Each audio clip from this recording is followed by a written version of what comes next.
Discover with سلطان کے ساتھ میں ہوں محمد سلطان ارشد. میں اور آپ جس زمین پہ کھڑے ہیں، یہ زمین ایک بہت ہی چھوٹا سا حصہ ہے ایک بہت بڑے سولر سسٹم کا. جب اس سولر سسٹم کو ہم دیکھتے ہیں تو وہ سولر سسٹم ایک معمولی سی فریکشن ہے، ایک معمولی سا حصہ ہے ایک بہت بڑی گلیکسی کا. اور جب ہم اس گلیکسی یعنی ملکی وے کو دیکھتے ہیں تو اس گلیکسی ملکی وے کے ارد گرد ہزاروں نہیں، لاکھوں نہیں، کروڑوں ایسی بہت سی بڑی گلیکسیز موجود ہیں.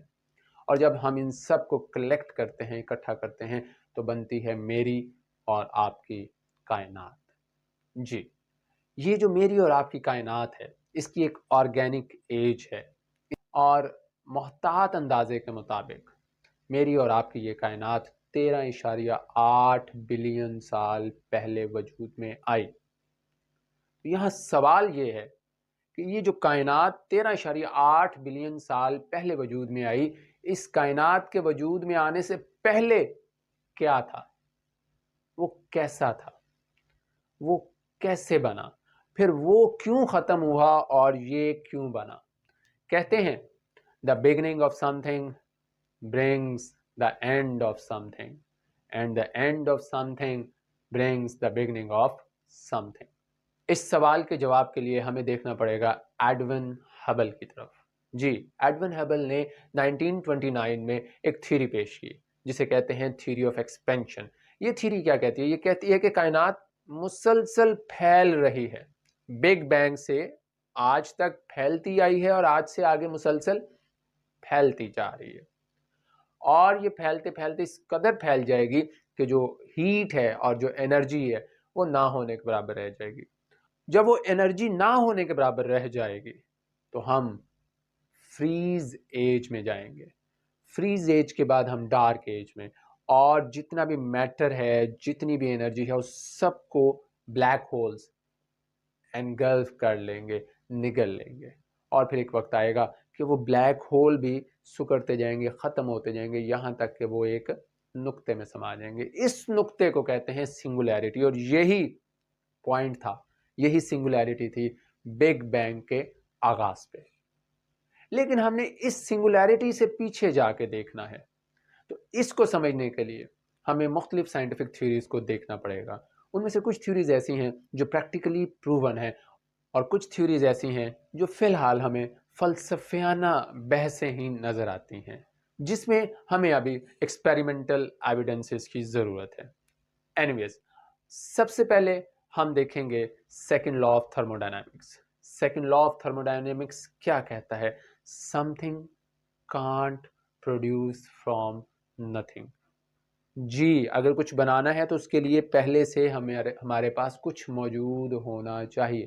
تو سوال یہ ہے کہ اس کائنات سے پہلے کچھ تھا، اس کائنات سے پہلے کچھ تھا، اس کائنات سے پہلے کچھ تھا. اگر ہم آگے نکلتے چلے جائیں گے تو کوئی ایک تو مقام ایسا آئے گا جہاں ہمیں رکنا پڑے گا، اور اس سے آگے ہم دیکھیں گے تو ہمیں وہاں پہ کچھ بھی نظر نہیں آئے گا. تو یہاں پہ second law of thermo dynamics ہماری مدد نہیں کرتا عام فہم انداز میں، کیونکہ جب نتھنگ کی بات کرتے ہیں تو نتھنگ سے مراد ہوتا ہے کچھ نہیں. جہاں کچھ بھی نہیں ہے، یعنی جہاں پہ سسٹم کی انرجی، اس چیز پہ آپ کو غور کرنا پڑے گا، جہاں سسٹم کی انرجی زیرو ہو جائے. تو کیا کسی بھی حال میں، کسی بھی سچویشن میں کسی سسٹم کی انرجی زیرو ہو سکتی ہے؟ تو یہاں پہ اب ہم چلیں گے ہائزنبرگ انسرٹنٹی پرنسپل کی طرف. ہائزنبرگ کیا کہتا ہے؟ ہائزنبرگ کہتا ہے نتھنگنس کا مطلب ہی سب کچھ ہے. جی، where there is nothing there is everything. تو یہاں پہ ہم تھیوری آف نتھنگ کو دیکھیں گے. تھیوری آف نتھنگ کیا کہتی ہے؟ Nothing is responsible for creating this universe.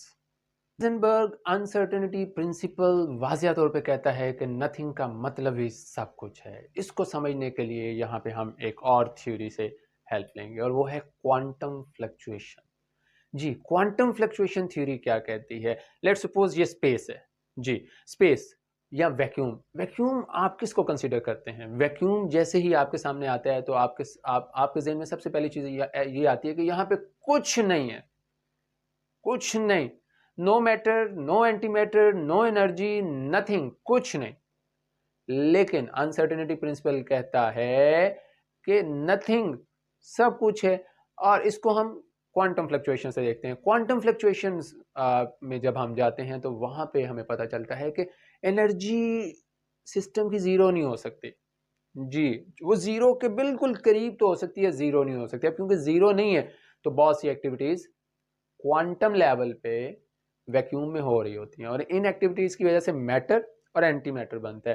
کیونکہ یہ بڑا ہی مائنیوٹ لیول پہ ہے, بہت ہی کمزور لیول پہ ہے, تو میٹر اینٹی میٹر کو کھا جاتے ہیں, ایک دوسرے کو انگلف کر جاتے ہیں, اور ہمیں ایسا محسوس ہوتا ہے کہ یہاں پہ ایسا کچھ نہیں ہوا. اب اس کو ہیزنبرگ کے دوسرے پرنسپل کی طرف جانے سے پہلے اس کو میں ریلیٹ کرنا چاہوں گا آئنسٹائن کی مشہور زمانہ تھیوری E=mc² کے ساتھ.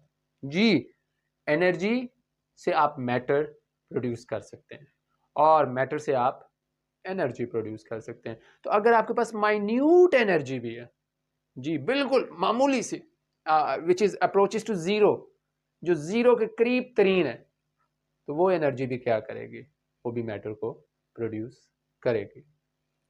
تو ہم یہاں پہ کہہ سکتے ہیں کہ nothingness is equal to energy اور energy is equal to matter. تو میٹر کہاں سے پروڈیوس ہوا, نتھنگنیس سے. اب ہم چلتے ہیں انسرٹنٹی کے دوسرے پرنسپل کی طرف. جی انسرٹنٹی کا دوسرا پرنسپل کیا کہتا ہے؟ دوسرا پرنسپل کہتے ہیں جس چیز میں جتنی زیادہ انرجی ہوگی اس چیز کی زندگی, اس چیز کا لائف سپین اتنا ہی کم ہوگا. جی آپ کنسیڈر کریں دو سٹارز, ایک ستارہ جو ہے اس میں انرجی بہت زیادہ ہے, تو وہ بہت زیادہ انرجی جو ہے ایکٹیویٹیز ہوں گی, فیوژن ہوگا, اور اس ستارے کی زندگی بہت کم ہوگی. جبکہ دوسرا ستارہ جس کے پاس انرجی کم ہے اس کا لائف سپین کچھ زیادہ ہوگا. ناؤ دا کوشچن از, اگر بگ بینگ سے یہ زمین بن گئی, یہ کائنات بن گئی اور ایکسپینشن مسلسل ہو رہی ہے, تو پھر ہماری زمین 13.8 ارب سال گزر جانے کے باوجود بھی کیوں موجود ہے؟ یہ کائنات کیوں چل رہی ہے؟ اس کائنات کا اختتام کیوں نہیں ہو رہا؟ آخر یہ اتنا سلو ڈاؤن کیوں ہے؟ ناؤ دا کوشچن از کہ ہماری کائنات کیوں ابھی تک ختم نہیں ہوئی؟ 13.8 بلین سال ایک طویل عرصہ ہے. تو اس کائنات جو ایکسپینڈ کر رہی ہے یہ پازیٹیو انرجی یا ڈارک انرجی کی وجہ سے. لیکن اس ایکسپینشن کے اندر سستی کا ایلیمنٹ موجود ہے.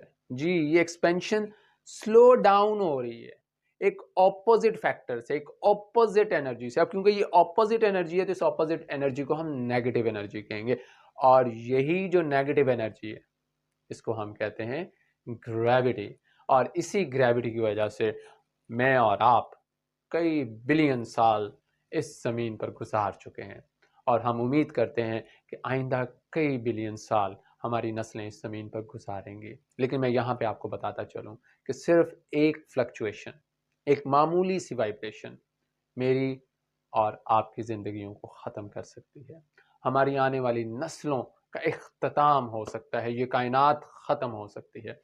اس سے پہلے کہ وہ معمولی سی وائبریشن, وہ معمولی سی فلکچویشن دوبارہ اس کائنات میں رونما ہو, ہمیں مل جل کر خوشی کے ساتھ زندگی گزارنی چاہیے. زندگی میں خوشیوں کو بڑھائیں اور آنے والے غموں کو مائنس کرتے جائیں, آنے والے غموں کو اگنور کرتے جائیں. اپنا بہت سا خیال رکھیے گا. انشاءاللہ نیکسٹ ایپیسوڈ میں ہم بات کریں گے کیا میں جو یہاں موجود ہوں میرے جیسا کوئی اور کسی اور ڈائمنشن میں, کسی اور فریم آف ریفرنس میں, کسی اور کائنات میں پیرلل موجود ہے؟ کیا بہت سی کائناتیں پیرلل موجود ہیں؟ کیا ایک کائنات دوسری کائنات کو جنم دے سکتی ہے؟ جی ہم نیکسٹ ضرور ڈسکس کریں گے ملٹی ورس کو. مزید انٹرسٹنگ معلوماتی اور فیکٹس سے بھرپور ویڈیوز دیکھنے کے لیے اس چینل کو ضرور سبسکرائب کریں, اور ہماری حوصلہ افزائی کے لیے ویڈیو کو لائک ضرور کیجیے گا. آپ کے کمنٹس کا انتظار رہے گا. اپنا بہت سا خیال رکھیے گا. Take care.